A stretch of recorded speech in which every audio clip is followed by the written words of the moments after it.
had always been close to my little sister, Lily.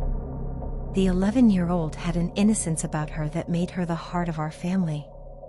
But one chilling autumn evening, everything changed.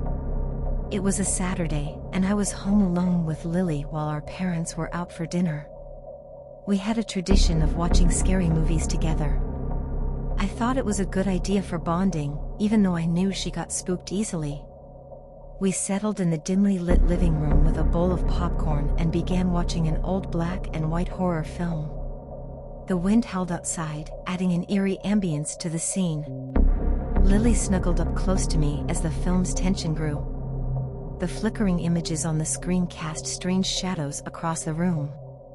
As the movie reached its climax, I noticed something odd. Lily was staring at the screen with an intense fixation that I had never seen in her before. Her eyes were wide, her breathing shallow. She didn't flinch, even at the most terrifying moments. "Lily, are you okay?" I whispered, concerned. She didn't respond, her gaze locked on the TV. I figured she was just really into the film, but something felt off. After the movie ended, I tried to engage her in conversation, asking her about school and her friends. She answered in monosyllables, her voice distant and detached. It was as though something had pulled her away from me, leaving only a hollow shell of my little sister. The unease lingered as bedtime approached. I tucked Lily into her bed, but she continued to stare blankly at the ceiling. Her hands were clenched into fists, and her breathing remained shallow. "Hey, Lily, it's time to go to sleep. You don't want to be tired for school tomorrow," I said, attempting to soothe her. She turned her head slowly to me, her eyes wide and empty. "Don't leave me alone," she whispered, her voice trembling. "Okay, I'll stay with you until you fall asleep," I promised. I sat in the chair beside her bed, watching her closely. Lily's gaze remained fixed on the ceiling, her fear palpable. She seemed terrified of something, but I couldn't understand what it was. As the night wore on, I dozed off in the chair, and when I awoke, I felt a chill run down my spine. Lily was no longer in her bed. Panic set in, and I frantically searched the house, calling her name. I found her in the basement, sitting in the darkness, her eyes locked onto an old, dusty mirror that leaned against the wall. "Lily, what are you doing down here?" I asked, my voice quivering. She didn't respond, her attention solely on the mirror. I took a step closer, and when I glanced into the reflection, I nearly screamed. There was something in the mirror, something that shouldn't have been there.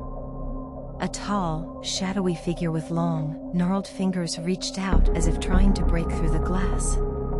My heart pounded, and I grabbed Lily, pulling her away from the mirror and racing back upstairs.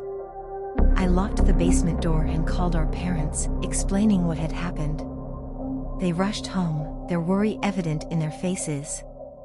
We all went back to the basement, but the mirror was empty now. My parents exchanged concerned glances and decided to move the mirror into the attic, out of Lily's reach. For the next few days, Lily's strange behavior continued. She refused to go near the basement, and whenever I asked her about what she had seen, she would just tremble in fear. One evening, as the wind outside howled once more, I heard a soft voice coming from the attic. It was Lily's voice, faint and distant. I followed the sound, climbing up the creaky stairs to the attic. The door was ajar, and I cautiously pushed it open. There, in the dim light, I saw Lily standing before the old mirror. Her reflection in the glass was not her own, it was distorted, twisted into a grotesque caricature of my sweet sister. Her eyes were black voids, and her lips were stretched into a wicked grin. "Lily!" I cried out, rushing toward her. But as I touched her shoulder, she turned, her eyes still empty, and a sinister smile crept across her face. "You shouldn't have moved me," she whispered. I stumbled back, terror coursing through me. My parents rushed up the attic stairs, but Lily's reflection had returned to normal, and she looked at us with confusion in her eyes. My parents took Lily to a therapist, but but no one could explain her strange behavior or the malevolent presence that seemed to haunt her. The mirror remained locked in the attic, a cursed relic we couldn't understand. As the weeks turned into months, Lily's behavior only grew more erratic. She spoke in a language I couldn't understand, and she often drew disturbing, otherworldly images on her bedroom walls. It was as though she had become a vessel for something sinister.